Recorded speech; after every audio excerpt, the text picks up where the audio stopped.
জয়া বচ্চনকে নিয়ে বলিপাড়ায় আলোচনার শেষ নেই। তিনি নাকি বদমেজাজি, তার জন্যই নাকি ভালো নেই ঐশ্বর্য অভিষেক। এহেন হাজারো মন্তব্য কান পাতলেই শোনা যায় সেলুলয়েডের আনাচে কানাচে। তবে জানেন কি, একবার জয়াকে নিয়েই বিস্ফোরক মন্তব্য করেছিলেন সমাজবাদী পার্টিরই অন্যতম পরিচিত মুখ রাজনীতিবিদ অমর সিং।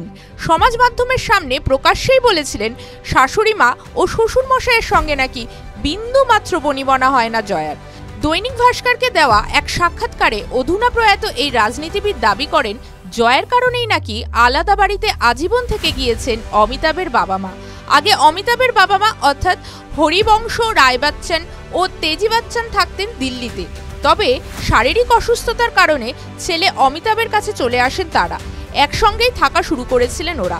তবে অমর সিং দাবি করেন জয়া নাকি শ্বশুর শাশুড়ির এই আচমকাই অনুপ্রবেশ মেনে নিতে পারেননি।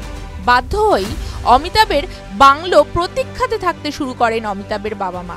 অমিতাভের আরও এক বাংলো জলসাতে সন্তানদের নিয়ে থাকা শুরু করেন জয়া।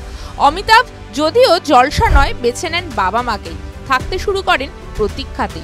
প্রসঙ্গত, হরিবংশ রায় বচ্চন তার আত্মজীবনীতে জয়ার পরিবারকে নিয়ে একদা মুখ খুলেছিলেন। জানিয়েছিলেন ছেলেকে বিয়ে দেওয়ার পর থেকেই জয়ার বাবা তরুণ কুমার ভাদুরীর কাছ থেকে ঠিক কী শুনতে হয়েছিল তাকে।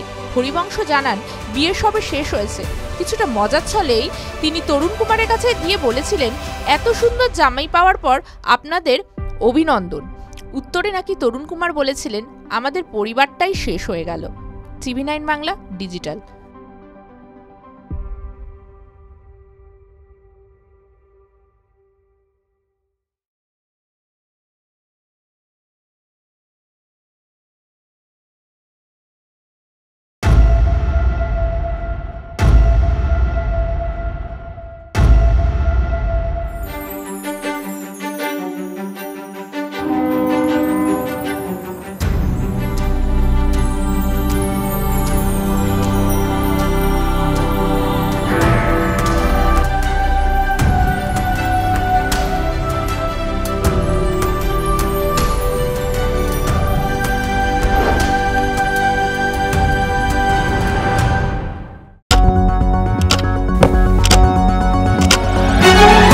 রাজনীতি শুধুই কি রাজার নীতি?